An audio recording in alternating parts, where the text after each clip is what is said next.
ಯಾವ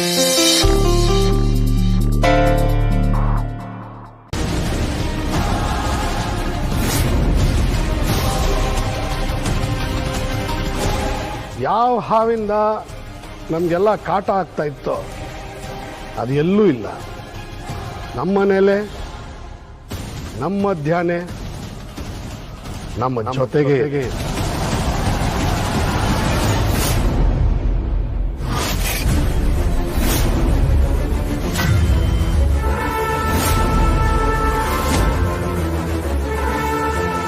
ನಮ್ಮ ಸುತ್ತಾನೇ ಇದೆ. ಯಾರು ಯಜಮಾನ್ರೆ? ನಮ್ಮ ಮಧ್ಯ ಇರೋ ನಾಗ ಯಾರೋದು? ರೀ, ನೀವು ಸುಮ್ಮನೆ ಏನೇನೋ ಹೇಳಲ್ಲ ಅಂತ ನನಗೆ ಚೆನ್ನಾಗಿ ಗೊತ್ತು. ಅದೇನು ವಿಚಾರ ಅಂತ ನೇರವಾಗಿ ಹೇಳ್ರಿ. ಹೇಳೋದ್ರಿಂದ ಪ್ರಯೋಜನ ಇಲ್ಲ ದಮಯಂತಿ. ನಾನು ಯಾರನ್ನಾದ್ರೂ ತೋರಿಸಿ ಇವರೇ ಹಾವು ಅಂತ ಹೇಳಿದ್ರೆ ಯಾರು ನಂಬ್ತಾರ? ಇಲ್ಲ ಅಲ್ವಾ? ಸೊ ನೀವೆಲ್ಲ ನೋಡ್ತಾ ಇದ್ದಾಗಲೇ ಅವರು ಹಾವಾಗಲ್ಲ.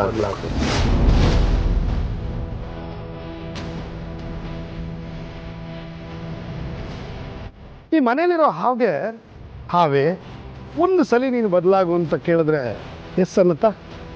ಇಲ್ಲ. ನಂದೀಶ ಹೋಗಿ ಪುಂಗಿ ತಗೊಳ್ಳ.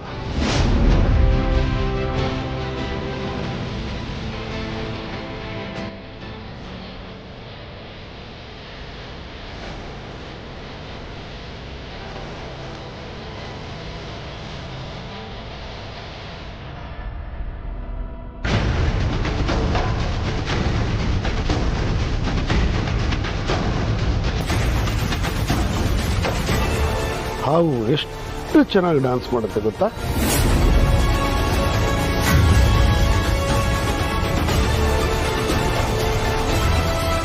ಹೇಳಕ್ಕಾಗಲ್ಲ ನಿಮ್ಮಲ್ಲಿ ಯಾರ ಹಾವು ಅಂತ. ಎರಡನ್ನೂ ಗಮನಿಸ್ತಾ ಇರಿ.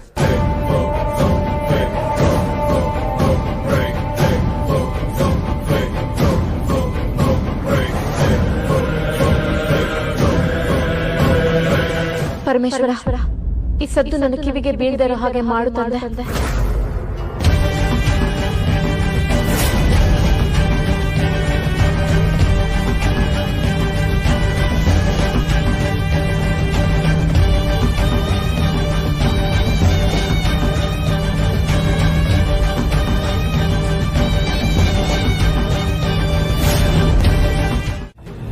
ಇಚ್ಛಾದಾರಿ ಗುಣವಿರೋ ದೇವಗಣದ ಹೆಣ್ಣು, ದೇವಗುಣದ ಹೆಣ್ಣು.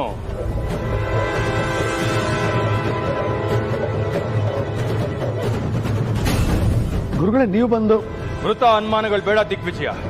ಈ ಮನೆಯಲ್ಲಿ ನಾಗವಿದೆ ಅಂತ ಯಾರದೋ ಮಾತಿನ ಪ್ರಭಾವಕ್ಕೆ ಒಳಗಾಗಿ ನೀನ್ ಮಾತಾಡಿದ್ಯಾ ಅಷ್ಟೇ. ಆದ್ರೆ ನಿಂಗೆ ಸತ್ಯ ಗೊತ್ತಿಲ್ಲ.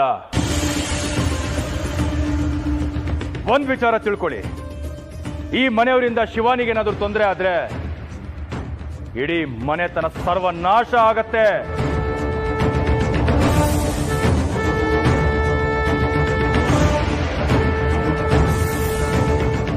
ಗುರುಗಳು ಈ ಶಿವಾನಿ ಪರವಾಗಿ ಯಾಕೆ ಮಾತಾಡ್ತಾ ಇದ್ದಾರೆ? ಕೆಲವು ಸರಿ ಸೋತಾಗ ಅಂತಿಮ ಗೆಲುವು ನಮ್ದಾಗತ್ತೆ.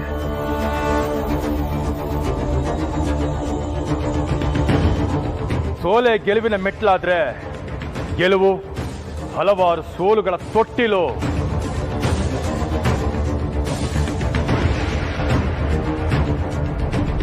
ತಾಳ್ಮೆ ಗೆಲ್ಸತ್ತೆ, ಆತುರ ಸೋಲ್ಸತ್ತೆ, ಸಾಯಿಸತ್ತೆ.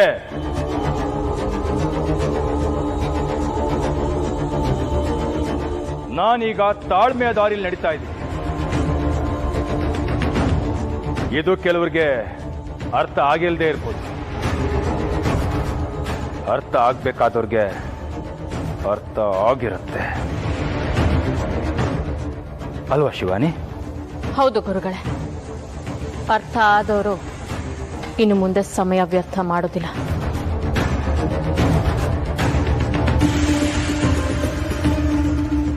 ಹಾಗೆ ಆಗ್ಲಿ. ನೋಡಿ, ನಿಮ್ಮನೆ ಸೊಸೆನ ಜೋಪಾನ ಮಾಡ್ಕೊಂಡ್ರೆ ನಿಮ್ಗೆ ಸುಖ ಶಾಂತಿ ಸಂಪತ್ತು ಎಲ್ಲ ಸಿಗತ್ತೆ.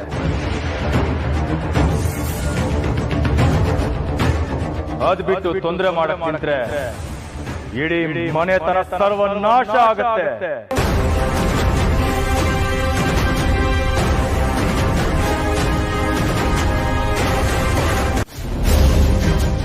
ನನ್ನ ಗಂಡ ಆದಿಶೇಷನನ್ನು ನಾನೇ ಹುಡುಕುತ್ತೇನೆ. ಆ ಲೋಕದಲ್ಲೇ ಇದ್ದುಕೊಂಡು ಶಿವಾನಿಯಿಂದ ಮಾಡಲಾಗದನ್ನ ನೀವು ಈ ಲೋಕದಲ್ಲಿ ಮಾಡುವುದು ಹೇಗೆ ಸಾಧ್ಯ? ಹೇಗೆ ಹುಡುಕುವಿರಿ? ಅದಕ್ಕೆ ಯಾವುದಾದರೂ ಒಂದು ದಾರಿ ಇರಲೇಬೇಕಲ್ಲ ಗುರುದೇವ. ನೀವು ಅದನ್ನು ಯೋಚಿಸಲೇಬೇಕು. ಆ ದಾರಿಯನ್ನು ನನಗೆ ಹೇಳಲೇಬೇಕು.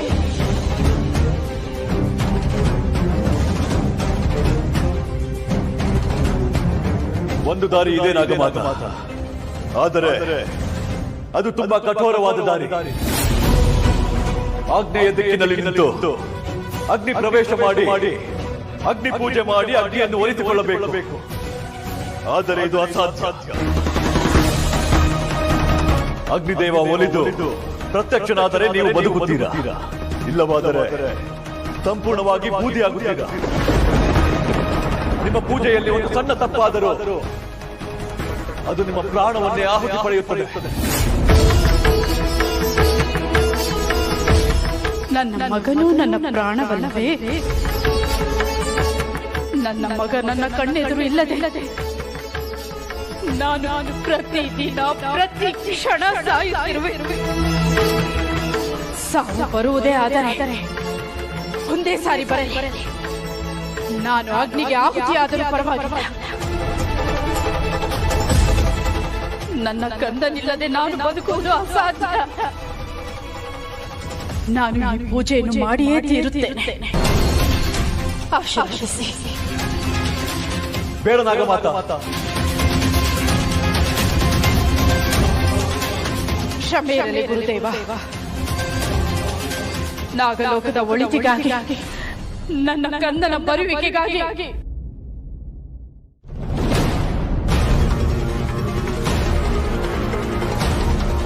ಗುರುದೇವ, ನೀವೇನಿಲ್ಲಿ? ಶಿವಾನಿ ಘೋರ ನಡೆಯುತ್ತಿದೆ. ಆದಿಶೇಷನನ್ನು ಕಂಡು ಹಿಡಿಯಲು ನಾಗಮಾತೆ ಅಗ್ನಿ ಪೂಜೆ ಮಾಡುತ್ತಿದ್ದಾರೆ.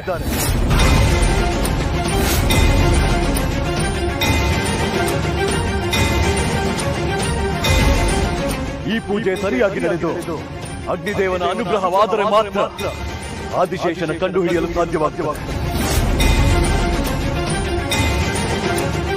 ಈ ಪೂಜೆಯಲ್ಲಿ ಸಣ್ಣ ಲೋಪವಾದರೂ ಕೂಡ ನಾಗಮಾತ ಸುಟ್ಟು ಭಸ್ಮವಾಗುತ್ತಾರೆ.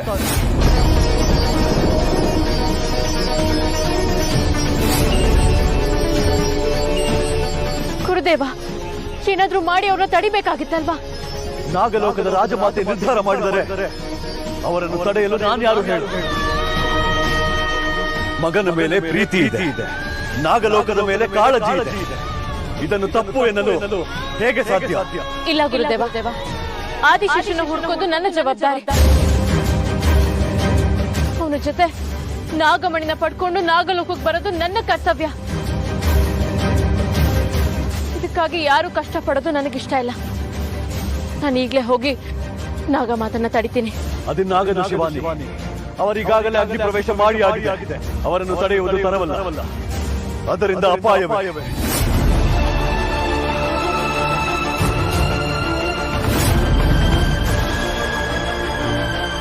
ಹಾಗಾದ್ರೆ ಈಗ ಏನ್ ಮಾಡೋದು ಗುರುದೇವ? ನನ್ನ ಕೇಳಿದೆ ನಾಗಮಾತ ಇಂಥ ನಿರ್ಧಾರ ತಗೋಬಾರ್ದಾಗಿತ್ತು. ಯೋಚನೆ ಬೇಡ ಶಿವಾನಿ. ನಾಗಮಾತ ಮಹಾಸಾಧ್ವಿ. ಅವರ ಪೂಜೆ ಫಲಿಸಿ ನೆಮ್ಮದಿ ನೆಲೆಸುವುದು. ನೀನೀಗಲೇ ಹೋಗಿ ಚನ್ನಮಲ್ಲಿಕಾರ್ಜುನ ದೇವಾಲಯದಲ್ಲಿ ಪೂಜೆ ಮಾಡಿ.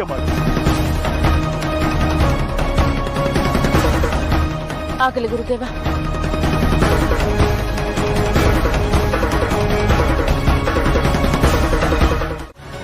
ಸರಿ, ನಾನ್ ದಿಗ್ವಿಜಯ ಅಲ್ಲ. ದಿಗ್ವಿಜಯ ನಾನು ಯಾರು ಅಂತ ಹೇಳೋ ಸಮಯ ಇನ್ನೂ ಬಂದಿಲ್ಲ. ಅದೇ ನನ್ನ ಅಸ್ತ್ರ, ಅದೇ ನನ್ನ ಶಕ್ತಿ. ನಾನು ಯಾರು ಅಂತ ಒಂದು ಸಲ ಹೇಳಿಬಿಟ್ರೆ ನನ್ನ ಸಾಯಿಸೋದು ಹೇಗೆ, ನಿಮ್ಮ ದಾರಿಯಿಂದ ನನ್ನ ತೆಗೆದು ಹಾಕೋದು ಹೇಗೆ ಅಂತ ಸುಲಭವಾಗಿ ಯೋಚನೆ ಮಾಡ್ಬಿಡ್ತೀರ. ಒಂದು ವಿಷಯ ತಿಳ್ಕೊಳ್ಳಿ ಗುರುಗಳೇ, ಬನ್ನಿ ಇಲ್ಲಿ.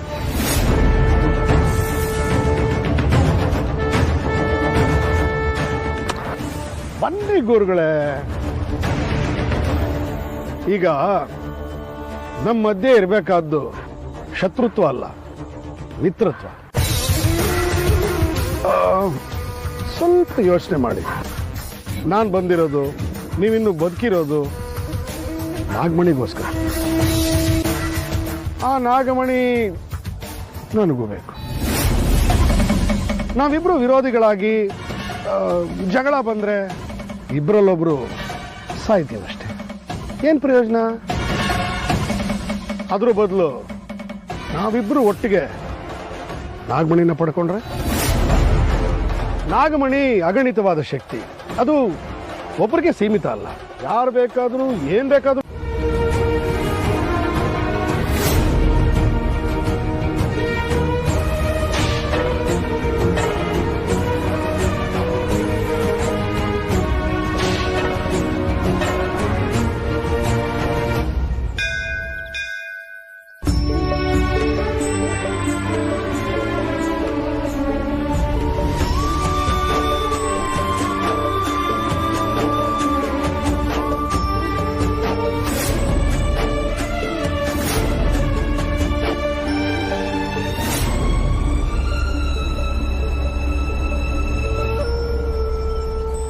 ಪರಮೇಶ್ವರ, ಈ ಜನರ ಗುಂಪಿನಲ್ಲಿ ನನ್ನ ಕಂದ ಎಲ್ಲಿರುವನು? ಅವನು ಎಲ್ಲೇ ಇದ್ದರೂ ನನ್ನ ಕಣ್ಣಿಗೆ ಕಾಣುವ ಹಾಗೆ ಮಾಡು ತಂದೆ.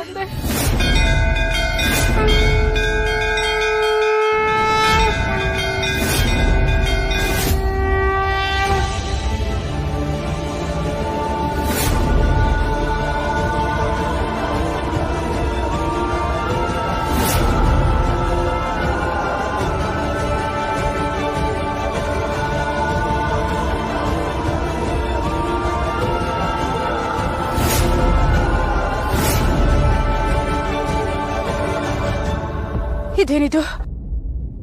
ನನ್ನ ಕಂದ ಇಲ್ಲೇ ಎಲ್ಲೋ ಇರುವನು. ನನಗೆ ಭಾಸವಾಗುತ್ತಿದೆಯಲ್ಲ, ಎಲ್ಲಿರುವನು?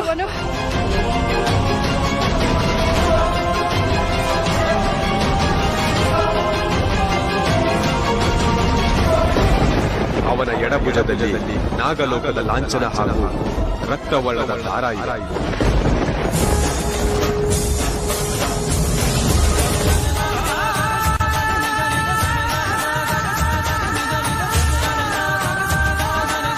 ಅಮ್ಮ,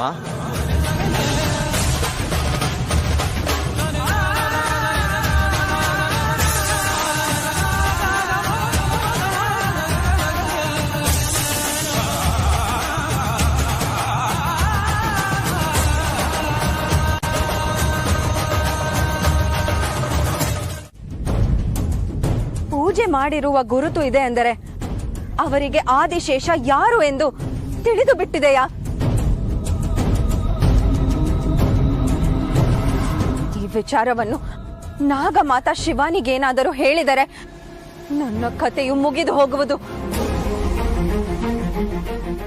ನಾಗಮಾತಾ ಈ ವಿಚಾರವನ್ನು ಅಭಯ್ಗೆ ತಿಳಿಸಿದರೆ ಅಭಯ್ಗೆ ಅವನೇ ಆದಿಶೇಷ ಎಂದು ತಿಳಿಯುವುದು. ಅವನಿಗೆ ಅವನ ಜನ್ಮ ರಹಸ್ಯ, ಅವನ ಜೀವನದ ಗುರಿ ಅವನಿಗೆ ಗೊತ್ತಾಗುವುದು. ಶಿವಾನಿಯ ಕೈಲಿರುವ ನಾಗಮಣಿಗೆ ಆದಿಶೇಷನ ಶಕ್ತಿಯು ಹಾಯೋ ಹಾಗೆ ಮಾಡಿದರೆ ನಾಗಮಣಿಗೆ ಶಕ್ತಿ ದೊರಕುವುದು. ಇಷ್ಟಾದರೆ ಸಾಕು, ತ್ರಿಶೂಲ್ನ ದೇಹ ಎಲ್ಲಿರುವುದೆಂದು ಕ್ಷಣ ಮಾತ್ರದಲ್ಲಿ ತಿಳಿದು ಹೋಗುವುದು. ಅದಾದರೆ ಎಲ್ಲವೂ ಮುಗಿದು ಹೋಗುವುದು. ಅಂದರೆ ನನ್ನ ಗತಿ ನಾಗಮಾತೆ, ನಾಗಲೋಕದ ರಾಜಮಾತೆ. ನೀನು ಮಹಾಶಕ್ತಿಶಾಲಿ. ನೀನು ಬೇರೆ ಯಾರ ವಿರುದ್ಧವಾದರೂ ಯುದ್ಧ ಮಾಡಿದರೆ ಗೆಲುವು ನಿನ್ನದೇ. ನಿಸ್ಸಂದೇಹವಾಗಿ, ನಿಸ್ಸಂಶಯವಾಗಿ ಗೆಲುವು ನಿನ್ನದೇ. ಆದರೆ ಈ ತ್ರಯಂಬಕನ ಮುಂದೆ ನಿನ್ನ ಆಟ ನಡೆಯುವುದಿಲ್ಲ. ನಾನು ಶಾಕಿನಿ, ಡಾಕಿನಿ, ಯಕ್ಷಿಣಿಯರನ್ನ ಹೋಲಿಸಿಕೊಂಡಿರುವ ಮಹಾಮಂತ್ರವಾದಿ. ಶುದ್ಧ ಮಂತ್ರಗಳಿಂದ ಗರುಡ ದೇವರನ್ನು ಉಪಾಸಿಸಿ ಗರುಡ ಕವಚ ಪಡೆದ ಮಹಾಶಕ್ತಿಶಾಲಿ ನಾನು. ಮಹಾಕಾಳಿಯ ಪಾದಕ್ಕೆ 101 ಬಲಿ ಕೊಟ್ಟು ರಕ್ತ ತರ್ಪಣ ಮಾಡಿ ದೇವಿಯನ್ನೇ ಉಪಾಸನಾ ಮೂರ್ತಿ ಮಾಡಿಕೊಂಡ ಮಹಾಮಂತ್ರವಾದಿ. ಯಕ್ಕಶ್ಚಿತ್ತಿಚ್ಛಾಧಾರಿ ನಾಗವೊಂದು ಬಂದು ನಿನ್ನ ಸಾವು ಎಂದರೆ ಸಾವಾಗುವುದು ನನ್ನದಲ್ಲ, ನಿನ್ನದು.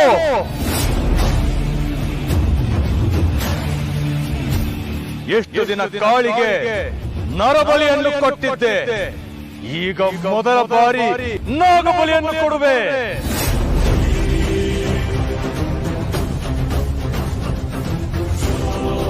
ಬಾ ಇಚ್ಛಾಧಾರಿ ನಾಗವೇ, ಬಾ.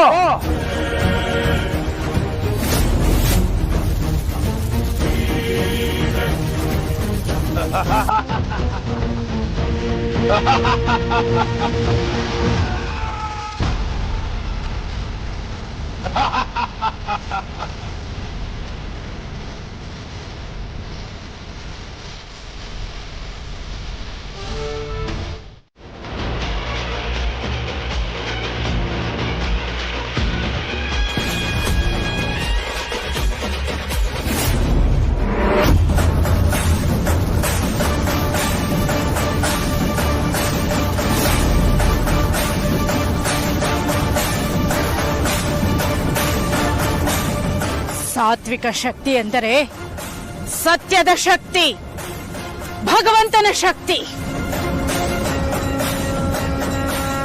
ಅದರ ವಿರುದ್ಧ ಯಾವ ಕ್ಷುದ್ರ ಶತ್ರುಗಳು ಗೆಲ್ಲಲಾರದು. ತ್ರಯಂಬಕ,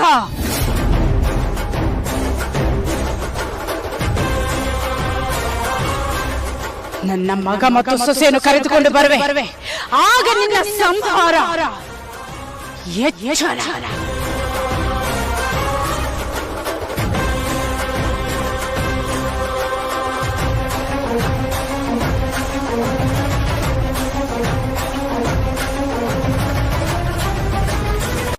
ನನಗೆ ಅಭಯ ಕೊಟ್ಟ ಆ ಅಭಯೇ ನನ್ನ ಮಗ. ಅಮ್ಮ, ಹೌದು ಶಿವಾನಿ, ಅವನೇ ನನ್ನ ಕಂದ ಆದಿಶೇಷ. ಆತನೇ ಆದಿಶೇಷ ಎನ್ನುವುದು ಅಭಯಗೆ ಇನ್ನೂ ತಿಳಿದಿಲ್ಲ. ಆದರೆ ಆತ ತ್ರಿಶೂಲ್ ಎನ್ನುವ ವಿಷಯ ಅವನಿಗೆ ಗೊತ್ತಿದ್ದು ಆ ಸತ್ಯವನ್ನು ನಿನ್ನ ಹತ್ರ ಮುಚ್ಚಿಟ್ಟಿರೋದಕ್ಕೆ ಕಾರಣವೇನಾದರೂ ಇರಬಹುದೇ?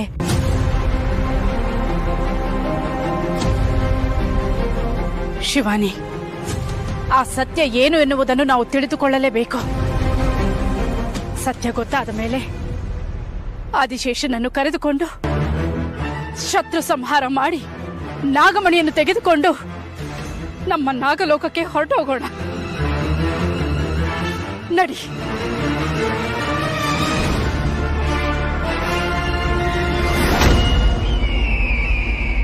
ನಾಗಮಾತಾ,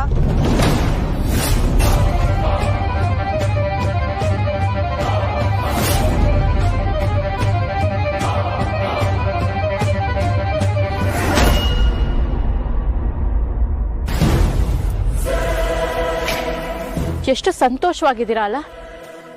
ಸಂತೋಷವಾಗಿರೋ ಸಮಯದಲ್ಲಿ ನನ್ನ ಎದುರುಗಿರೋರು ಬದುಕಿರಬಾರ್ದು ನಾಗಮಾತಾ.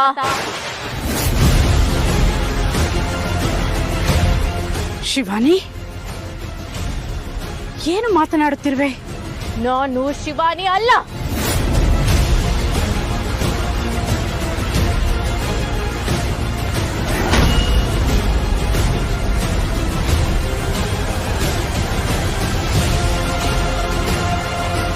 ಅಭಯ್, ನೀನಾ? ನಾನೇ. 2 ನಿಮಿಷದಲ್ಲಿ ತಾಯಿಯೊಳಗೆ ಯಾರಾದ್ರೆ ನಂತೆ.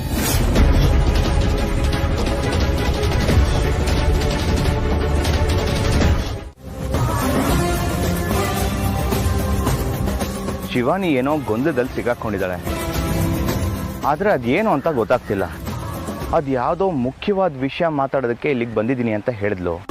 ಆ ವಿಷಯ ಏನು ಅಂತಾನೂ ಗೊತ್ತಾಗ್ತಿಲ್ಲ. ಅವಳು ಆ ನಾಗಮಾತ ಕಾಯ್ತಿದ್ದೀನಿ ಅಂತ ಹೇಳಿದ್ಲು. ಆದ್ರೆ ಕಾಯೋದಕ್ಕಿಂತ ಹೆಚ್ಚಾಗಿ ಅವಳ ಕಣ್ಣುಗಳು ಬೇರೆನೆ ಹುಡುಕಾಡ್ತಲಿತ್ತು. ಏನಿರ್ಬೋದು? ಇವರು ಇವಳನ್ನ ದೇವಸ್ಥಾನಕ್ಕೆ ಬರಕ್ ಹೇಳಿ ಇವರೇ ಅಲ್ಲಿಲ್ಲ. ಎಲ್ಲಿ ಹೋದ್ರು ಅಂತ ಗೊತ್ತಾಗ್ತಾನೂ ಇಲ್ಲ. ಎಲ್ಲಿ ಹೋಗಿರ್ಬೋದು? ಹಾ, ಈ ಕಾಡಿನ ಮಧ್ಯೆ ಒಂದು ಪುಟ್ಟ ಶಿವನ್ ದೇವಸ್ಥಾನ ಇದೆ, ಅಲ್ಲೇನಾದ್ರೂ ಹೋಗಿರ್ಬೋದಾ? ಕರೆಕ್ಟ್, ಅಲ್ಲಿ ಹೋಗಿ ಹುಡುಕ್ತೀನಿ. ಅವ್ರೇನಾದ್ರೂ ಸಿಕ್ಕಿದ್ರೆ ಮೊದಲು ಅವ್ರನ್ನ ಶಿವಾನಿ ಮುಂದೆ ಕರ್ಕೊಂಬಂದು ನಿಲ್ಲಿಸ್ತೀನಿ. ಅವ್ರು ಅದೇನು ಮುಖ್ಯವಾದ ವಿಷಯ ಇದೆಯೋ ಮಾತಾಡ್ಕೊಳ್ಳಿ. ಅಂತೂ ಶಿವಾನಿ ಸಮಾಧಾನ ಆದರೆ ನನ್ನ ಮನ್ಸ್ಗೂ ನೆಮ್ಮದಿ.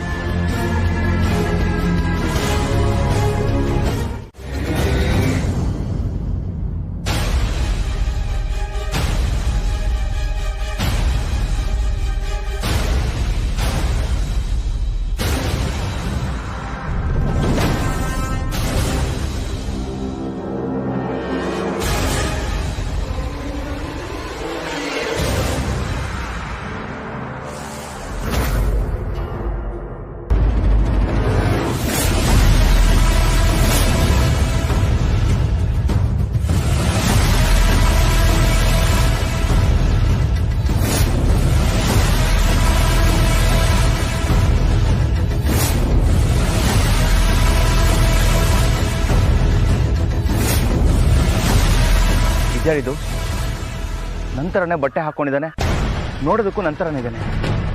ಯಾರು ಇವನು? ಏಯ್, ಯಾರು ನೀನು? ಏಯ್, ನಿನ್ನೆ ಕೇಳ್ತಿರೋದು ಯಾರು ನೀನು?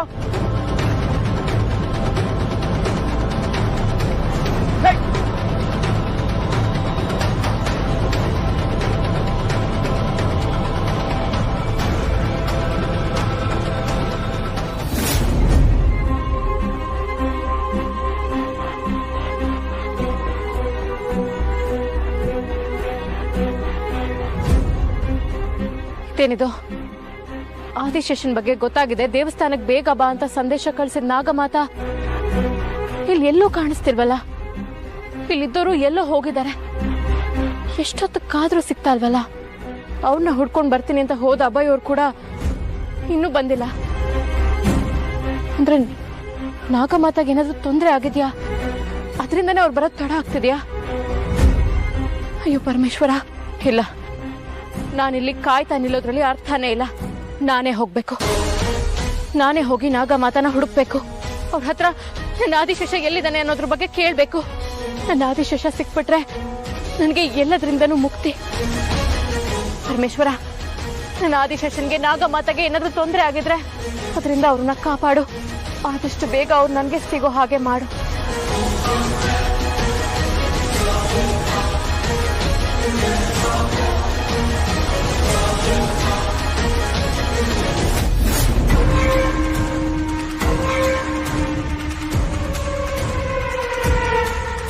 ಉತ್ತರ ಕೊಡದೇ ಇರೋಂತ ಸ್ಥಿತಿಯಲ್ಲಿ ಇದ್ದೀರಾ ಅಂದ್ರೆ ನಿಮ್ ಬಗ್ಗೆ ಎಲ್ರು ಕೇಳಿದಾಗ ನಾನ್ ಏನಂತ ಉತ್ತರ ಕೊಡ್ಬೇಕು? ನಾಗಮಾತ ಹೇಳಿ. ಶಿವಾನಿ ಅವರೇ, ನೀವು ಯಾರಿಗ ಉತ್ತರ ಕೊಡ್ಬೇಕು? ಅಲ್ಲ, ನೀವ್ ಯಾಕೆ ಇವ್ರಿಗೆ ಇಷ್ಟೊಂದು ಎಮೋಷನಲ್ ಆಗ್ತಿದ್ದೀರಾ? ಇವರು ಬೇರೆ ಯಾರು ಅಲ್ಲ, ಇವರು ನಮ್ಮ ಮಾತ ನಾಗಮಾತ, ನಾಗಲೋಕಕ್ಕೆ ರಾಜಮಾತ.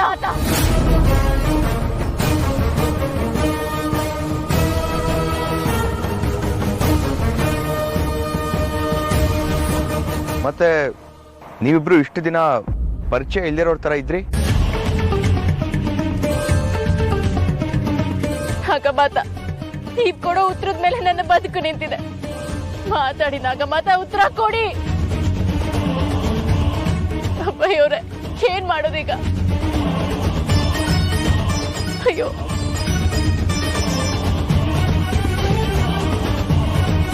ಶಿವಾನಿ ಅವರೇ, ಇವ್ರಿಗೆ ಏನಾಗಿದ್ಯೋ ಗೊತ್ತಾಗ್ತಿಲ್ಲ. ಫೋನಲ್ಲಿ ಸಿಗ್ನಲ್ಲೂ ಇಲ್ಲ. ಯಾರಾದ್ರೂ ಸಹಾಯಕ್ಕೆ ಸಿಗ್ತಾರ ನೋಡ್ಕೊಂಡು ಬರ್ತೀನಿ. ನಾಗಮಾತ, ನಾಗಮಾತ ಹೇಳಿ, ಏನಾಯ್ತು ನಾಗಮಾತ? ಪರಮೇಶ್ವರ, ನಾಗಮಾತ.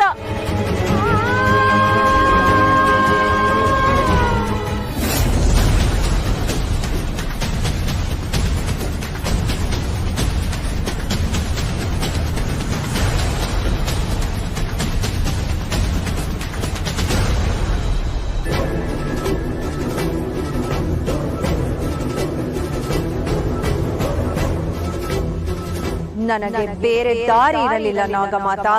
ನನ್ನ ಆದಿಶೇಷನಿಗೋಸ್ಕರ ನಾನು ರಕ್ತದ ಕೋಡಿಯನ್ನೇ ಹರಿಸಲು ತಯಾರಿದ್ದೇನೆ.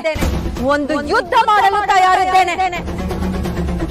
ಸತ್ಯವನ್ನು ತಿಳಿದುಕೊಂಡು ನಿಮಗೆ ನೀವೇ ಅಪಾಯವನ್ನು ತಂದುಕೊಂಡಿರಿ. ಶಿವಾನಿ ನಾಗಲೋಕಕ್ಕಾಗಿ ಬದುಕ್ತಾ ಇರೋಳು. ಆದರೆ ನಾನು ನನ್ನ ಆದಿಶೇಷನಿಗೋಸ್ಕರ ಮಾತ್ರ ಬದುಕ್ತಾ ಇರೋಳು. ಹಾಗಾಗಿ ನನ್ನ ಆದಿಶೇಷ ಸೇರಬೇಕಾಗಿರೋದು ನನಗೆ ಮಾತ್ರ. ನಾಗಮಣಿಯು ಸಿಕ್ಕಿದರು, ಶಿವನಿಗೆ ಎಲ್ಲ ಸತ್ಯವೂ ತಿಳಿದರು. ಅವರಿಬ್ಬರನ್ನು ಒಂದಾಗುವುದಕ್ಕೆ ನಾನು ಬಿಡುವುದಿಲ್ಲ. ಅವರಿಬ್ಬರ ಮಧ್ಯೆ ನಾನು ಅಡ್ಡಗೋಡೆಯಾಗಿ ನಿಲ್ಲುತ್ತೇನೆ. ಹೇ ಶಿವಾನಿ, ನೀನು ಊಹಿಸಲಿಕ್ಕೂ ಸಾಧ್ಯವಾಗುವುದಿಲ್ಲ. ಅಂಥ ಕ್ರೂರವಾದ ರೀತಿಯಲ್ಲಿ ನಿನ್ನ ಕಥೆಯನ್ನು ಮುಗಿಸುತ್ತೇನೆ.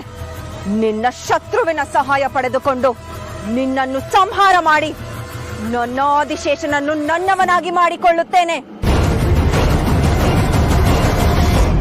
ಅಯ್ಯೋ, ಏನ್ ಮಾಡ್ಲಿ ಈಗ? ಏನ್ ನಾಗಿಣಿ ಜೋರಾಗಿ ಬುಸುಗುಡ್ತಾ ಇದೆಯಾ? ನೀನ್ ನಾಗಿಣಿ ಅನ್ನೋದು ಮನೆಯವ್ರು ಎಲ್ರಿಗೂ ಗೊತ್ತಾಗ್ಲಿ ಅಂತನಾ, ಅಥವಾ ಮನೆಯಲ್ಲಿ ಯಾರು ಇಲ್ಲ ಅಂತ ಜೋರಾಗಿ ಬುಸುಗುಡ್ತಾ ಇದೆಯಾ? ಏನ್ ನಿನ್ನ ಉದ್ದೇಶ? ಸಾವು, ನಿನ್ನ ಸಾವು. ಸಾವ? ನನ್ನ ಸಾವ?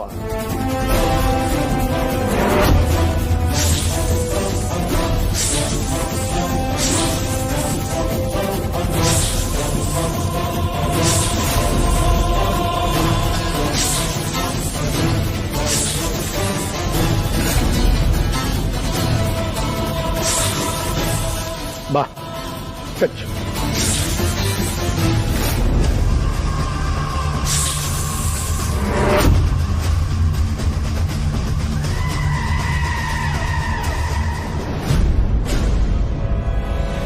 ಸ್ವಾಮಿಗಳೇ, ಸಮಸ್ಯೆ ಆಗಿದೆ.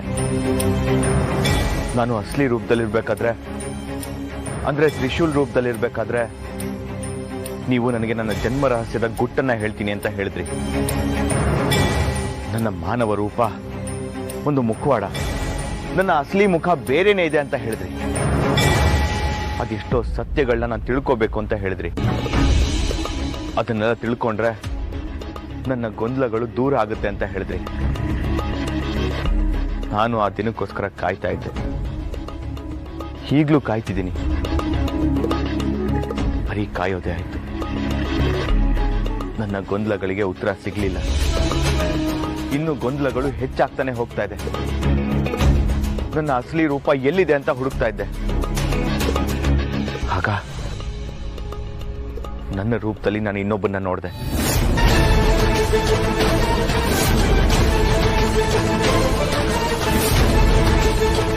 ನೂರಕ್ಕೆ ನೂರು ನನ್ನ ಹಾಗೆ ನನ್ನನ್ನು ನೋಡಿ ಓಡ್ ಹೋದ.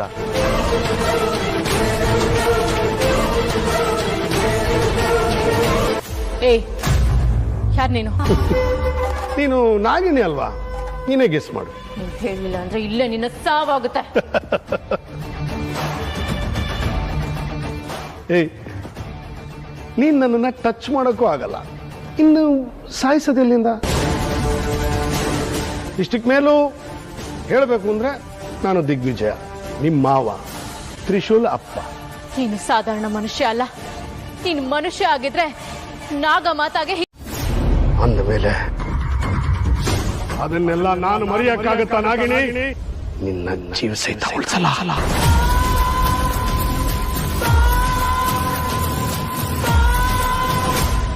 ನಿಂದು ಆದಿಶೇಷಂದು ಜನ್ಮ ಜನ್ಮಾಂತರದ ಪ್ರೀತಿ ಆದ್ರೆ ನಂದು ಅಷ್ಟೇ ಜನ್ಮ ಜನ್ಮಾಂತರದ ಹಾಗೆ.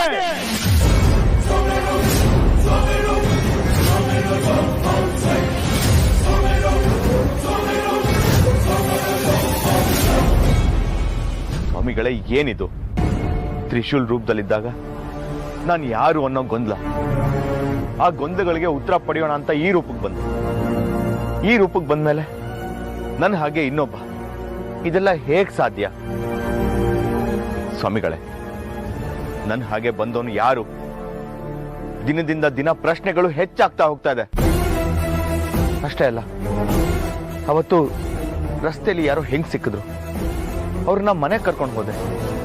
ಶಿವಾನಿ ಅವ್ರನ್ನ ನಾಗ ಮಾತಾ. ಗುರುಗಳೇ, ಏನಿದೆಲ್ಲ ನನಗಂತೂ ಒಂದು ಅರ್ಥ ಆಗ್ತಿಲ್ಲ. ನಾನು ಈ ರೂಪದಲ್ಲಿದ್ರೆ ಅದರಿಂದ ಉಪಯೋಗ ಏನು ಅಂತಾನೂ ನನಗೆ ಗೊತ್ತಿಲ್ಲ. ನಾನು ಏನಾದರೂ ಮಾಡಬೇಕು ಸ್ವಾಮಿಗಳೇ. ದಯವಿಟ್ಟು ನನ್ನ ಮೂಲ ರೂಪ ನನಗೆ ಕೊಡಿ. ಆಗ್ಲಾದ್ರೂ ನಾನು ನನ್ನ ಮನೆಗೆ ಹೋಗಿ ಸತ್ಯ ಹೇಳ್ಬಿಡ್ತೀನಿ. ಇಲ್ಲದೆ ಹೋದ್ರೆ ಇದರಿಂದ ತೊಂದರೆಗಳೇ ಹೆಚ್ಚಾಗ್ತಾ ಹೋಗುತ್ತೆ. ಅವಸರ ಮಾಡಿ ಬದುಕುವುದು, ಸಾವಿನ ಜೊತೆ ಸರಸ ಆಡೋದು ಎರಡು ಒಂದೇ. ಭೋಲೆನಾಥ, ಈ ವಿಧಿ ಇದೆಯಲ್ಲ, ಅದು ಎಲ್ಲರಿಗೂ ಸೇರೋ ಸೊತ್ತಲ್ಲ. ಕೆಲವರಿಗೆ ಮಾತ್ರ. ಆ ಕೆಲವರಲ್ಲಿ ಕೆಲವರು ಹುಡುಕಿ ಸೋತು ಹೋಗುತ್ತಾರೆ. ಮತ್ತಷ್ಟು ಕೆಲವರು ಹಳ್ಳ ತೋಡಿ ಅಯ್ಯೋ ನನ್ನ ಕೈ ಮಣ್ಣಾಯ್ತಲ್ಲ ಎಂದು ಬಿಟ್ಟು ಹೋಗುತ್ತಾರೆ. ಹಳ್ಳ ತೋಡಿದ ಜಾಗದಲ್ಲಿ ಮತ್ತಷ್ಟು ಹಳ್ಳ ತೋಡಿದ್ದರೆ ನಿಧಿ ಸಿಗುತ್ತಿತ್ತು. ಹಾಗೆ ನೀನು ಸತ್ಯದ ಬಾಗಿಲಿನಲ್ಲಿ ನಿಂತಿರುತ್ತೀರಿ. ಸತ್ಯ ಇನ್ನೇನು ಬಾಗಿಲು ತೆರೆಯುವ ಸಮಯದಲ್ಲಿ ನೀನು ಬೆನ್ನು ತಿರುಗಿಸಿ ನಿನ್ನ ಪಾಲಿನ ಸತ್ಯ ಅಲ್ಲೇ ಸತ್ತು ಹೋಯಿತು. ಜೈ ಭೋಲೆನಾಥ.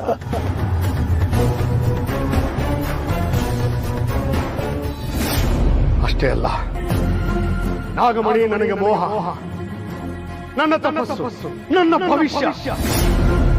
ಅದಕ್ಕೆಲ್ಲ ಅಡ್ಡ ಬಂದ್ರೆ ಸುಮ್ಮನೆ ಬಿಡ್ತೀನ? ದೇವಿ ಆಶೀರ್ವಾದ ಇರೋ ನಾಗಮಾತಾ ಏನು ಮಾತಾಡದೆ ಹೀಗಿರೋದಕ್ಕೆ ಕಾರಣ ಆದ್ರೂ ಏನಿರ್ಬೋದು? ಅವ್ರ ಈ ಸ್ಥಿತಿಗೆ ಕಾರಣ ಆಗಿರೋ ದುಷ್ಟಶಕ್ತಿ ಆದ್ರೂ ಯಾವುದು? ಈ ಕೆಲಸ ದಿಗ್ವಿಜಯ ಮಾಡಿದಿದ್ರೆ ಅವನೇ ನೇರವಾಗಿ ಬಂದು ಹೇಳ್ಕೊತಾ ಇದ್ದ. ಇಲ್ಲ, ಇದರಲ್ಲಿ ಬೇರೆ ಯಾರ್ದೋ ಕೈವಾಡ ಇದೆ. ಆದಿಶೇಷ ಎಲ್ಲಿದ್ದಾನೆನ್ನೋ ಸತ್ಯ ನನಗೆ ಗೊತ್ತಾಗಬಾರ್ದು ಅಂತ ನಾಗಮಾತನ್ನ ಈ ಸ್ಥಿತಿಗೆ ತಂದಿದ್ದಾರೆ. ಯಾರಿರ್ಬೋದು ಅವರು?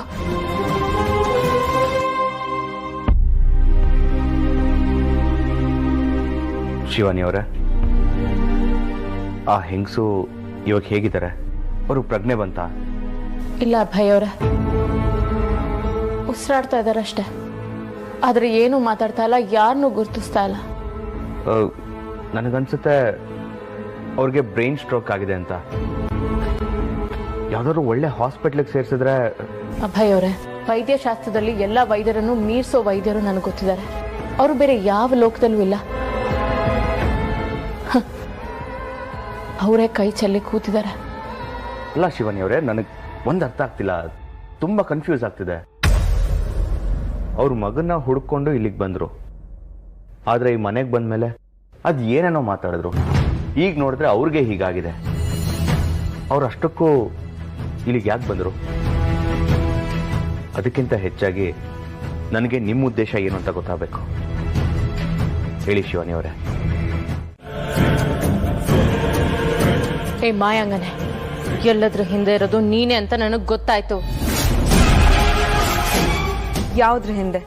ಆ ತಕ್ಷಕ ಮೋಹಿನಿ ಜೊತೆ ಸೇರಿ ನನ್ನ ಕೊಲ್ಲೋಕ್ ಪ್ರಯತ್ನ ಪಟ್ಟಾಗ್ಲೇ ನನಗೆ ಗೊತ್ತಾಯ್ತು. ನಿನಗೆ ಕೋಪ ಸೇಡು ಇರೋದು ನನ್ನ ಮೇಲೆ ಅಂತ ಅನ್ಕೊಂಡಿದ್ದೆ. ಆದ್ರೆ ನೀನು ತೊಂದರೆ ಕೊಟ್ಟಿರೋದು ಯಾರಿಗೆ ಗೊತ್ತಾ? ನಾಗಮಾತಾಗೆ.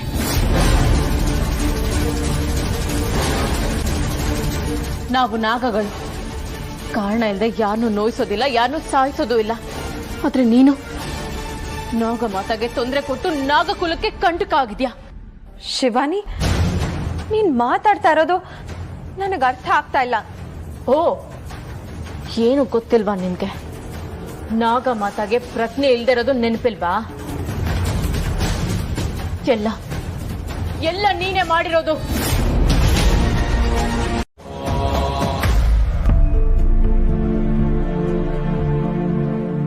ಶಿವಾನಿ ಅವರೇ, ಹೀಗೆ ಯೋಚನೆ ಮಾಡ್ತಾ ಕೂತ್ಕೊಂಡ್ರೆ ಹೇಗೆ? ಎಷ್ಟು ಅಂತ ಯೋಚನೆ ಮಾಡ್ತೀರಾ? ಬನ್ನಿ ಊಟ ಮಾಡಿ. ಬೇಡ ನನ್ಗೆ.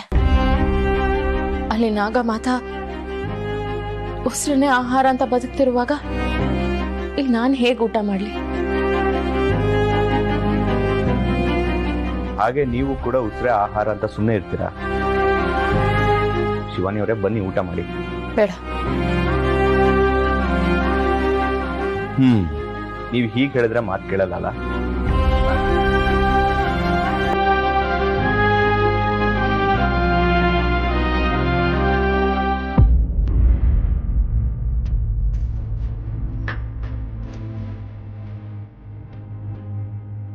ತಗೊಳ್ಳಿ, ಊಟ ಮಾಡಿ.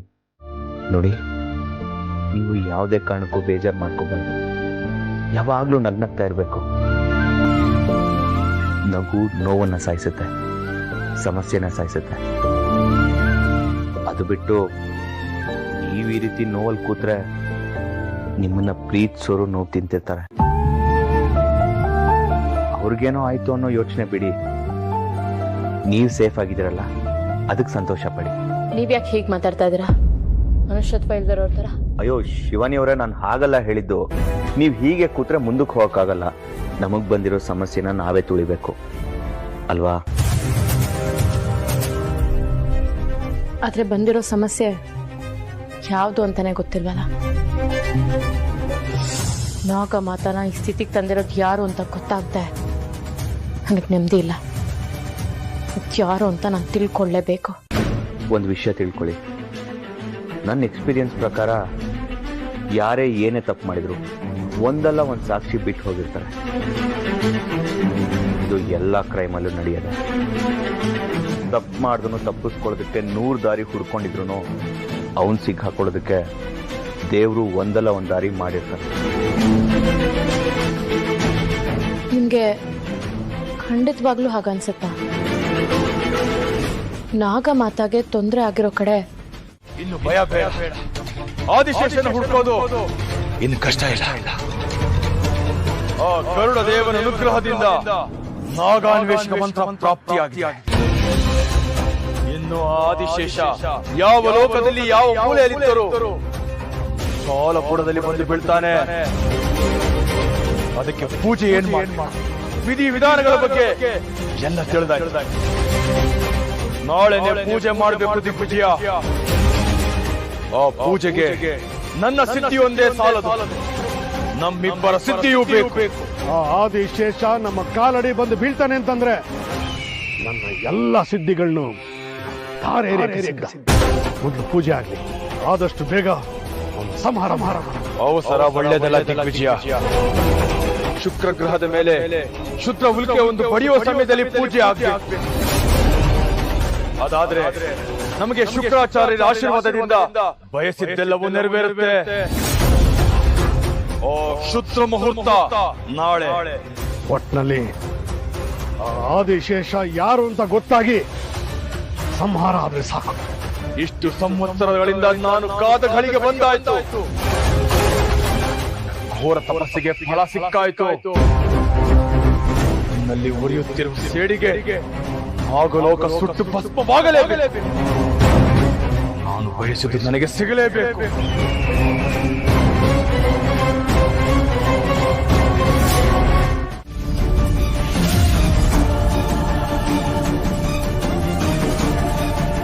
ಇದು ಅಭಯ್ ಅವ್ರದಲ್ವಾ? ದೇವಸ್ಥಾನದಲ್ಲಿ ನೋಡಿದ್ದೆ. ಈಗ ಅವ್ರ ಕೈಯಲ್ಲಿಲ್ಲ ಅಂದ್ರೆ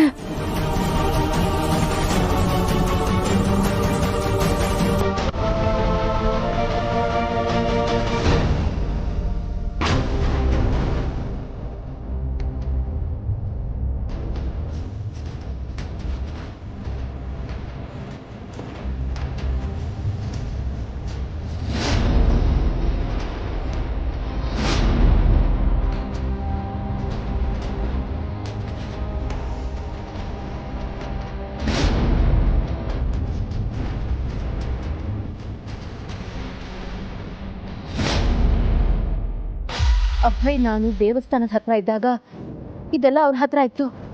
ಈಗ ನೋಡಿದ್ರೆ ಇಲ್ಲಿ ಬಿದ್ದಿದೆಯಲ್ಲ, ಏನರ್ಥ?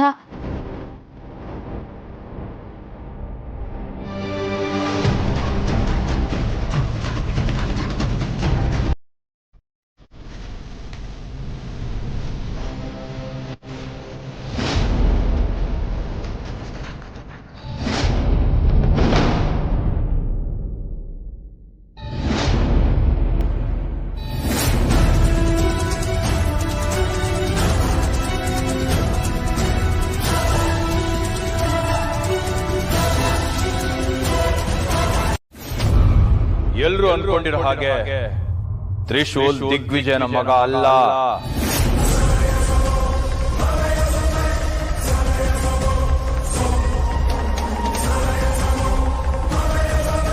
ನಂದೀಶನ ಮಗ.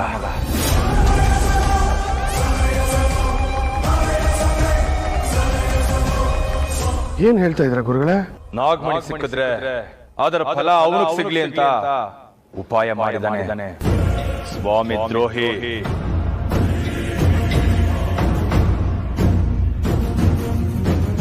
ಸ್ವಾಮಿಗೆ ದ್ರೋಹ ಮಾಡಿದವನು ಬೇರೆಯವ್ರಿಗೆ ಮೋಸ ಮಾಡದೆ ಇರ್ತಾನ. ಹೌದು ಗುರುಗಳೇ, ನಮ್ಮ ಪೂಜೆಯ ಮೊದಲನೇ ಗುರಿ ಆದಿಶೇಷ, ಆಮೇಲೆ ನಾಗಿಣಿ, ಮೂರನೇ ಗುರಿ ಆ ನಂದೀಶ. ಆ ನಂದೀಶನ ಅವರಿಬ್ಬರ ಜೊತೆ ಸಾಯ್ಬೇಕು. ಅವನ್ ಸಾವಾಗ್ಬೇಕು. ಆದ್ರೆ ನೀನು ಅವನ ಜೊತೆ ಹುಷಾರಾಗಿ. ಯಾವುದೇ ಕಾರಣಕ್ಕೂ ಈ ವಿಚಾರಕ್ಕೆ ನೀನು ಅವನ ಹತ್ರ ಜಗಳ ಮಾಡ್ಕೋಬೇಡ. ಅವನೊಂಥರ ವಿಷ ಸರ್ಪ. ನಾಗಿಣಿ ಅವಳು ಹಾವು. ಈ ನಂದೀಶ ಮನುಷ್ಯನ ರೂಪದ ಹಾವಿನ ಗುಣದವನು. ಅವನ ಹತ್ರ ಎಚ್ಚರವಾಗಿರ್ಬೇಕು.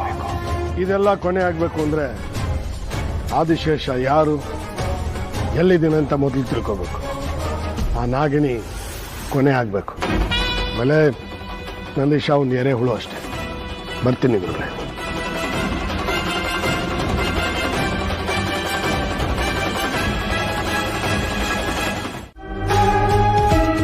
ಏನಾಜ್ಮನ್ರೆ, ನನ್ನನ್ನೇನೋ ಹೊಸ್ದಾಗಿ ನೋಡೋ ತರ ನೋಡ್ತಾ ಇದ್ದೀರಾ? ನೋಡೋಕೆ ನಿಯತ್ತಿ ನಾಯಿ ತರ ಇದ್ದಾನೆ, ಆದ್ರೆ ಇವನು ಗುಣ ಹೊಂಚಾಚಿ ಕಚ್ಚೋ ಹಾವಿನ. ಈ ಪ್ರಪಂಚದಲ್ಲಿ ಆ ದೇವ್ರು ಬೇಕಾದ್ರೂ ಬದಲಾಗ್ಬೋದು, ಆದ್ರೆ ಬದಲೇ ಆಗದೆ ಇರೋ ವ್ಯಕ್ತಿ ಅಂದ್ರೆ ನೀನು. ನಿನ್ನ ನಿಯತ್ತು ನಿಷ್ಠೆ ನಾನು ನಿನ್ನಿಂದ ಕಲಿಬೇಕು ಕಣ. ಅಯ್ಯೋ, ಇಂಥ ದೊಡ್ಡ ಮಾತಲ್ಲ ಯಾಕೆ ಹೇಳ್ತೀರಾ ಯಜಮಾನ್ರೆ? ಇರೋ ವಿಚಾರ ತಾನೇನೋ ಹೇಳಿದೆ ನಂದೀಶ. ಈಗಿನ ಕಾಲದಲ್ಲಿ ಯಾರ ಗುಣ ಹೇಗೆ ಅಂತಾನೆ ಹೇಳಕ್ ಬರಲ್ಲ. ಜೊತೆಲಿ ಇದ್ಕೊಂಡೆ ಕುತ್ತಿಗೆ ಕುಯ್ಯೋರು ಜಾಸ್ತಿ. ಯಾರನ್ನೂ ನಂಬಕ್ಕಾಗಲ್ಲ, ನಂಬಲೂಬಾರ್ದು. ಎಷ್ಟೋ ಸಲ ನಾನು ಕನ್ನಡಿ ಮುಂದೆ ನಿಂತಾಗ ನನ್ನ ರೂಪ ಕೂಡ ನನಗೆ ಮೋಸ ಮಾಡ್ತಾ ಇದೆ ಅಂತ ಅನ್ಸುತ್ತೆ. ಇದೇನು ಯಜಮಾನ್ರೆ, ಇವತ್ತು ನಿಮ್ಮ ಮಾತು, ನಿಮ್ಮ ನೋಟ ಎರಡೂ ಬೇರೆ ಥರನೇ ಇದೆ ಅಲ್ಲ? ನಿಮ್ಗೆ ಯಾರಾದರೂ ತೊಂದರೆ ಕೊಡೋದು, ಮೋಸ ಮಾಡೋದು ಮಾಡಿದ್ರೆ ನಾನು ನನ್ನ ಪ್ರಾಣ ಬೇಕಾದ್ರೂ ಕೊಟ್ಟು ನಿಮ್ಮನ್ನು ಕಾಪಾಡ್ಕೊತೀನಿ. ಗುರುಗಳೇ, ದಯವಿಟ್ಟು ನನ್ನ ಪರಿಸ್ಥಿತಿನ ಅರ್ಥ ಮಾಡ್ಕೊಳ್ಳಿ. ನನ್ನ ದೇಹನ ನನಗೆ ವಾಪಸ್ ಕೊಡಿ.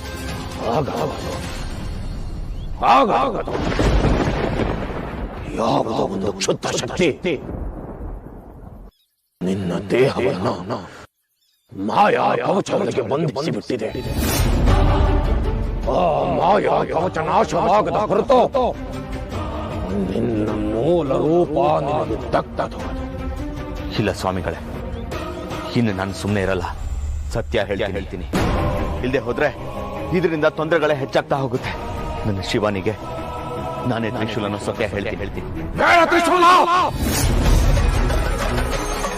ಬೇಡ, ದುಡುಕಬೇಡ. ದುಡುಕೋದ್ರಿಂದ ಬರೀ ನಿನ್ನ ಜೀವನ ಅಷ್ಟೇ ಅಲ್ಲ, ನಿನ್ನ ಪ್ರೀತಿಸಿದವರ, ನಿನ್ನ ಸುತ್ತ ಇರುವವರ ಜೀವನ ನೆಮ್ಮದಿ ಹಾಳಾಗುತ್ತದೆ. ನಿನ್ನಿಂದ ಲೋಕ ಕಲ್ಯಾಣದ ಕಾರ್ಯವಾಗಬೇಕಾಗ ಅದಕ್ಕಿಂತ ನೀನು ಆ ಲೋಕದಿಂದ ಈ ಲೋಕಕ್ಕೆ ಬಂದವನು. ನಿನ್ನ ಮೇಲೆ ಆ ಮುಕ್ಕಣ್ಣನ ಆಶೀರ್ವಾದವಿದೆ. ಅವನ ಆಜ್ಞೆ ನೀಡುವ ತನಕ ನೀನು ಇದೇ ರೂಪದಲ್ಲಿ. ಇಲ್ಲ ಸ್ವಾಮಿಗಳೇ, ಅದು ಏನ್ ಬೇಕಾದ್ರೂ ಆಗ್ಲಿ, ಕನಿಷ್ಠ ಪಕ್ಷ ನನ್ನ ಹೆಂಡತಿಗಾರು ನಾನು ಸತ್ಯ ಹೇಳ್ತೀನಿ. ದುಡುಕಬೇಡ. ಎಲ್ಲ ಸಮಸ್ಯೆಗಳು ಅಂತ್ಯ ಆಗುವ ಹೊತ್ತಿನಲ್ಲಿ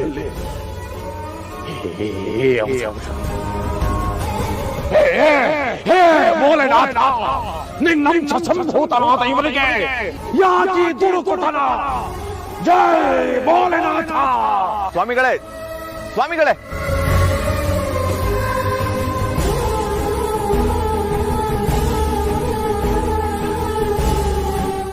ಯಾವತ್ತೂ ಸುಳ್ಳಾಗೋದಕ್ಕೆ ಸಾಧ್ಯನೇ ಇಲ್ಲ.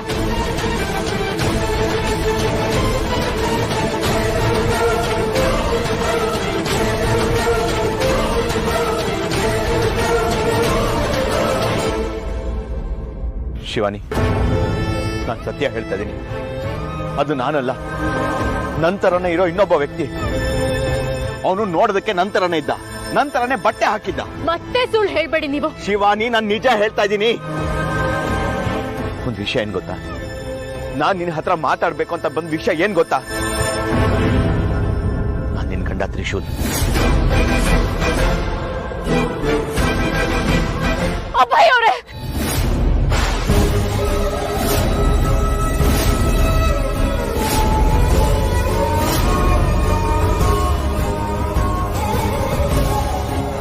ನನ್ನ ತ್ರಿಶೂಲ್ ಹೆಸರನ್ನ ನಿಮ್ ಬಾಯಲ್ಲಿ ಹೇಳೋದಕ್ಕೂ ಯೋಗ್ಯತೆ ಇಲ್ಲ ನಿಮ್ಗೆ. ಮೊದಲು ತ್ರಿಶೂಲ್ನ ಹುಡ್ಕಕ್ಕೋಸ್ಕರ ಬಂದಿದ್ದೀನಿ ಅಂತ ಹೇಳಿದ್ರಿ, ಈಗ ನಾನು ನಿನ್ ಗಂಡ ತ್ರಿಶೂಲ್ ಅಂತ ಹೇಳ್ತಾ ಇದ್ದೀರಾ? ನನ್ನ ತ್ರಿಶೂಲ್ ನೀವಾಗೋದಕ್ಕೆ ಸಾಧ್ಯವೇ ಇಲ್ಲ.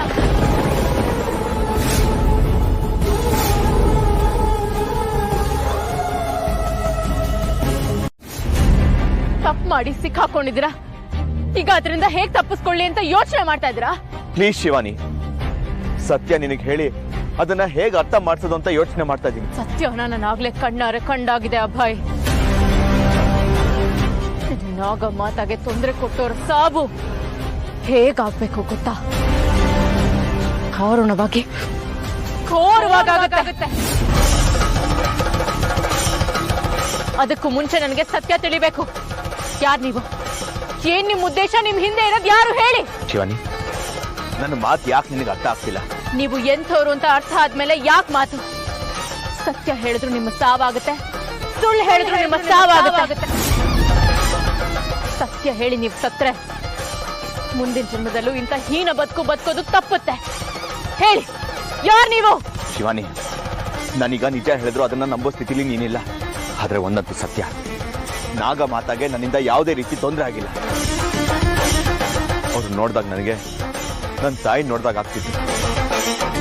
ಅಂತ ಅವ್ರಿಗೆ ನಾನು ಹೇಗೆ ತೊಂದರೆ ಕೊಡೋದಕ್ಕೆ ಸಾಧ್ಯ? ನೀವು ಸುಲಭವಾಗಿ ಉತ್ತರ ಕೊಡೋ ತರ ಕಾಣ್ತಾ ಇಲ್ಲ. ನನ್ನ ಊರಿಗೆ ತೊಂದರೆ ಕೊಟ್ಟೋರು ಯಾರೇ ಆಗಿರ್ಲಿ, ಅವ್ರನ್ನ ನಾನು ಸುಮ್ಮನೆ ಬಿಡೋದಿಲ್ಲ. ಇಷ್ಟೆಲ್ಲ ಹೇಳಿದ್ಮೇಲೂ ನಿಮ್ ಕಡೆಯಿಂದ ಯಾವುದೇ ಉತ್ತರ ಬರ್ತಿಲ್ಲ ಅಂದ್ರೆ ಇನ್ನು ಸುಮ್ಮನೆ ಇರಬಾರ್ದು. ನೀವು ಬದುಕಿರಲೇಬಾರ್ದು.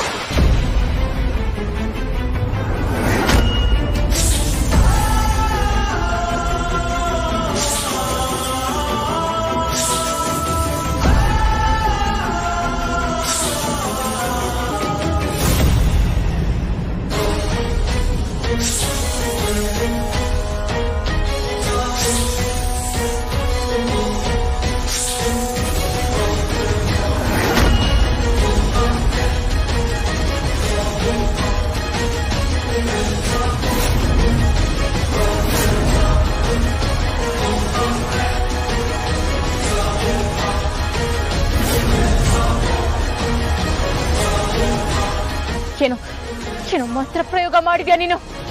ನಿನ್ನಲ್ಲಿ ಯಾವುದೋ ಶಕ್ತಿ ಇದೆ. ಯಾವ ಮಂತ್ರ ಪ್ರಯೋಗ ಮಾಡಿದ್ಯಾ?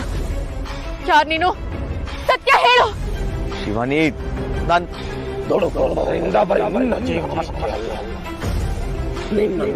ನಿನ್ನ ಪ್ರೀತಿಸಿದವರ ಏನುವವರ ಜೀವನ ನೆಮ್ಮದಿ ಹಾಳಾಗುತ್ತದೆ.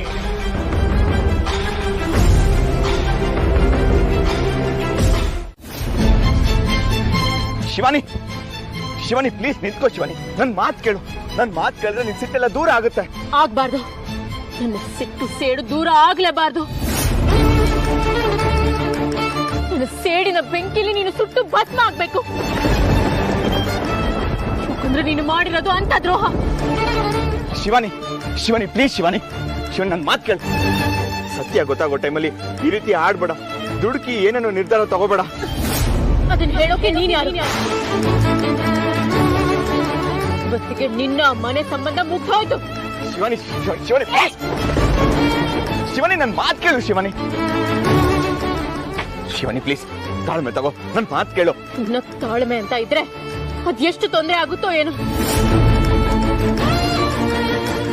ಶಿವಾನಿ ಪ್ಲೀಸ್ ನನ್ನ ಮಾತು ಕೇಳು. ಅವನು ಆದಿಶೇಷ, ಅವಳು ನಾಗಿನಿ. ಮಧ್ಯೆ ಏನಾಗಿದೆ? ಇದಕ್ಕೂ ಏನಾದ್ರು ಎಕ್ಸ್ಟ್ರಾ ಇದ್ರೆ ತಗೊಂಡಿನ 5 ನಿಮಿಷದಲ್ಲಿ ಜಾಗ ಖಾಲಿ ಮಾಡಬೇಕು.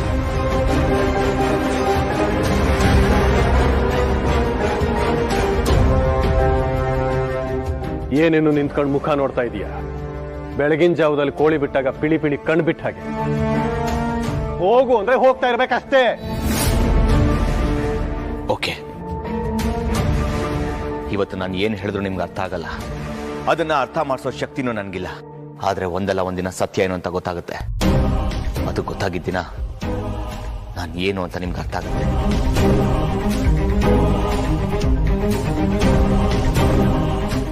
ನಾನು ಏನು ಅಂತ ಅರ್ಥ ಆದ್ಮೇಲೆ ನಿಮಗೆ ತುಂಬಾ ಬೇಜಾರಾಗುತ್ತೆ. ಅದಾಗಬಾರ್ದು ಅಂತ ಇದೇ ಮನೇಲಿ ಇರ್ತೀನಿ ಅಂತ ಹೇಳಿದೆ. ಅಲ್ಲಪ್ಪ, ಸುತ್ತಿ ಬಳಸಿ ಮತ್ತೆ ಈ ಮನೇಲಿ ಇರೋದಕ್ಕೆ ಪ್ಲಾನ್ ಮಾಡ್ತಿದೀಯಲ್ಲ. ಆ ತರ ಪ್ಲಾನ್ ಮಾಡಿದ್ರು ಇರು ಅಂತ ಹೇಳೋದಕ್ಕೆ ನಾವು ರೆಡಿ ಇಲ್ಲ ಗೋವಿಂದ.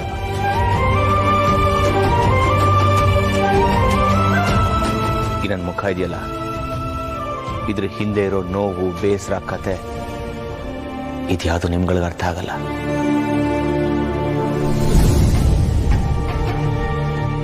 ಹೇಳೋಣ ಅಂದ್ರೆ ಅದನ್ನ ಕೇಳೋದಕ್ಕೆ ಕಿವಿಗಳಿದೆ, ಅರ್ಥ ಮಾಡ್ಕೊಳ್ಳೋ ಮನಸ್ಸಿಲ್ಲ.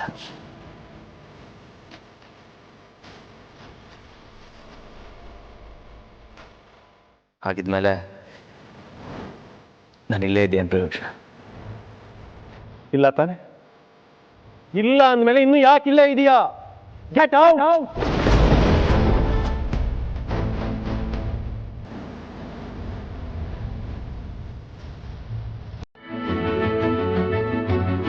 ಸರಿ, ನಾನಿರ್ಬೇಕು ಅಂತ ಬಯಸೋರೆ ನಾನು ಹೋಗ್ಬೇಕು ಅಂತ ನಿರ್ಧಾರ ಮಾಡಿದಾಗ ನಾನಿಲ್ಲಿರೋದಿಲ್ಲ.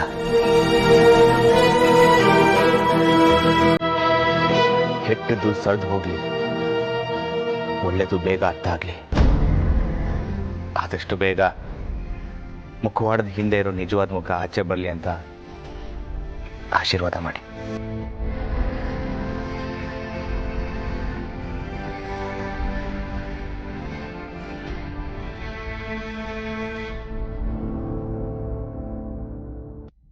ಶಿವಾನಿ,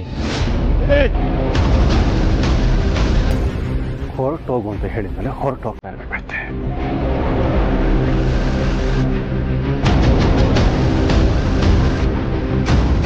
ಈ ಸೆಂಟಿಮೆಂಟ್ಗಳನ್ನ ಇದು ಹುಡ್ಕೊಂಡು ಆಗೋದಿಲ್ಲ.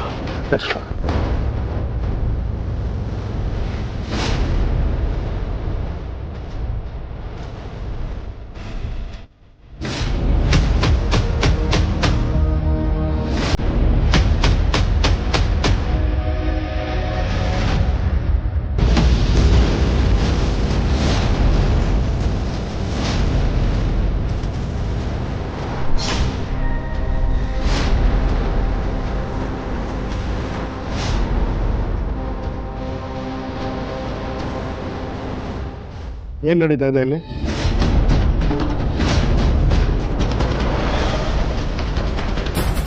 ಶುದ್ಧೀಕರಣ ನಡೀತಾ ಇದೆ. ಈಗ ಮನೆಗೆ ಸಂಬಂಧ ಪಡೆದಿರೋರು ಒಂದಷ್ಟು ಜನ ಬಂದು ಈ ಮನೆಯಲ್ಲಿದ್ದಾರೆ. ಅವ್ರನ್ನೆಲ್ಲ ಒಬ್ಬೊಬ್ಬರನ್ನಾಗಿ ಆಚೆ ಕಳಿಸೋ ಕೆಲಸ ನಡೀತಾ ಇದೆ.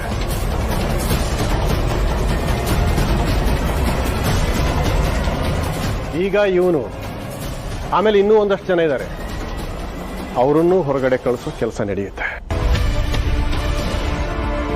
ಇವನ್ ಕೆಲಸ ಬಂದು ಮುಗೀತು, ಅದಕ್ಕೆ ವಾಪಸ್ ಕಳಿಸ್ತಾ ಇದ್ದೀನಿ. ಓ, ಕೆಲಸ ಮುಗೀತು ಅಂದ್ರೆ ತ್ರಿಶೂಲೂರಿನ ಮನೆಗೆ ಬಂದ್ರ? ಅಥವಾ ನನ್ನ 5 ಜನ ಸ್ನೇಹಿತರು ಅವ್ರನ್ನ ಕೊಲೆ ಮಾಡಿದವರು ಯಾರು ಅಂತ ಗೊತ್ತಾಯ್ತಾ?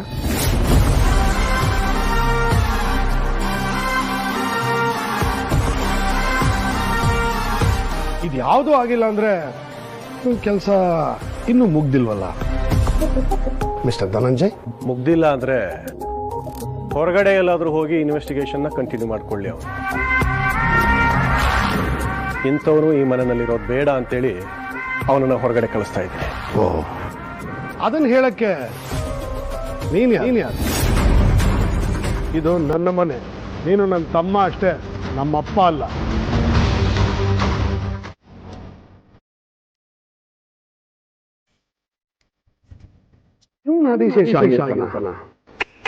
ಸಾಧ್ಯ ಅವನು ದಿಗ್ವಿಜಯ. ನಾನು ಅವನ ರೂಪದಲ್ಲಿದ್ದೀನಿ ಅಂತ ಇಲ್ಲಿ ಇರಕ್ಕೂ ಆಗದೆ, ಇಲ್ಲಿಂದ ಹೋಗಕ್ಕೂ ಆಗದೆ ಒದ್ದಾಡ್ತಾ ಇದ್ದಾನೆ. ಇವನು ಆದಿಶೇಷ ಆಗಿರಕ್ಕೆ ಸಾಧ್ಯನೇ ಇಲ್ಲ.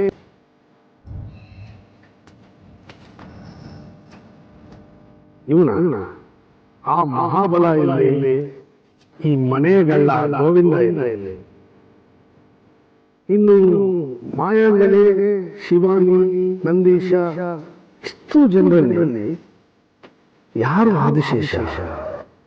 ಅದನ್ನು ಹೇಗೆ ಕಂಡಿದ್ದೀರಿ?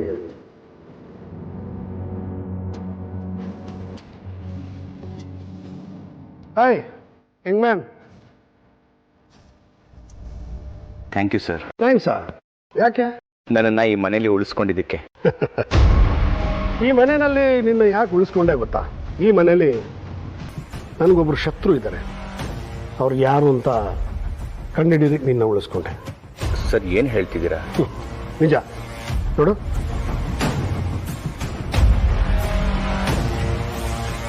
ಇವರಷ್ಟೂ ಜನದಲ್ಲಿ ಒಬ್ಬರು ನನ್ನ ಪರಮ ಶತ್ರು ಇದ್ದಾರೆ.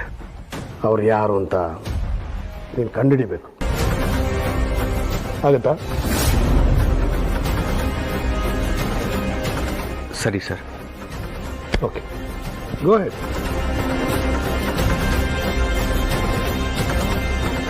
ಇವ್ರು ಯಾರನ್ನ ಕಂಡು ಹಿಡಿಯೋದಕ್ಕೆ ಹೇಳಿದ್ರು? ಇವ್ರ ಮಾತಿನ ಅರ್ಥ ಏನು? ಒಂದು ಅರ್ಥ ಆಗ್ತಿಲ್ವಲ್ಲ.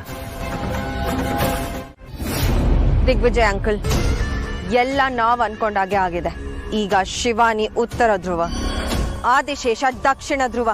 ಈ ಎರಡು ಧ್ರುವಗಳು ಸೇರೋಕೆ ಯಾವತ್ತಿಗೂ ಆಗದೇ ಇಲ್ಲ ಅಂತ ಪ್ರಮೇಯ ಸೃಷ್ಟಿಯಾಗಿದೆ. ಅಂದ್ರೆ ಅವನು ಆ ಮುದುಕಿನ ಕೊಲ್ಲೋದಕ್ಕೆ ಪ್ರಯತ್ನಿಸ್ದ ಅನ್ನೋ ಅನುಮಾನನ ಅವಳಲ್ಲಿ ತುಂಬಿದ್ರೆ ಅವರಿಬ್ರು ದೂರ ಆಗ್ಬಿಡ್ತಾರ? ದಿಗ್ವಿಜಯ್ ಅಂಕಲ್, ನಾನು ನಾಗಲೋಕದ ಮಾಯಾಜಾಲವನ್ನು ಕಲ್ತೋಳು, ಮನುಷ್ಯ ಲೋಕದ ಕುಟಿಲತನವನ್ನು ಕಲ್ತೋಳು. ಇದೆರಡು ಸೇರಿದ್ರೆ ದೇವ್ರೆ ಸರ್ದು ಬದಿಗೆ ನಿಲ್ತಾನೆ. ಇನ್ನು ಶಿವಾನಿ ದೂರ ಹೋಗದೆ ಇರೋದಕ್ಕೆ ಹೇಗ್ ಸಾಧ್ಯ? ಅಂಥದ್ರಲ್ಲೂ ಅವಳ ಎದುರುಗಡೆ ಇರೋ ಅಭಯ ಆದಿಶೇಷನೇ ಅಂತ ಅವಳಿಗೆ ತಿಳಿದಿಲ್ಲ. ಆದಿಶೇಷನಾದ್ರೂ ಶಿವಾನಿ ತನ್ನ ಹೋದ ಜನ್ಮದ ಪತ್ನಿ, ಪ್ರೇಯಸಿ ಅಂತ ತಿಳಿದೇ ಇಲ್ಲ. ಈ ವಿಷಯದ ಮೇಲೆನೆ ಅವರಿಬ್ರು ಜೀವನವನ್ನೇ ಒಟ್ಟಿನಲ್ಲಿ ಆದಿಶೇಷ ಈಗ ಶಿವಾನಿ ಎದುರುಗಡೆ ನಿಲ್ತಾನೆ. ಅವರಿಬ್ರು ಮಧ್ಯೆ ಮಹಾಕಾಳಗ ಆಗುತ್ತೆ. ಆದಿಶೇಷನ ಪ್ರಹಾರಕ್ಕೆ ಶಿವಾನಿ ನಾಶ ಆಗೋಗ್ತಾಳೆ. ಓಕೆ, ಎಲ್ಲ ನೀನು ಹೇಳ್ದಾಗೆ ಆಗುತ್ತೆ ಅಂತಾನೆ ಇಟ್ಕೊಳ್ಳೋಣ. ಮುಂದೆ ನಾಗಮಣಿ ನಿಮ್ ಕೈ ಸೇರ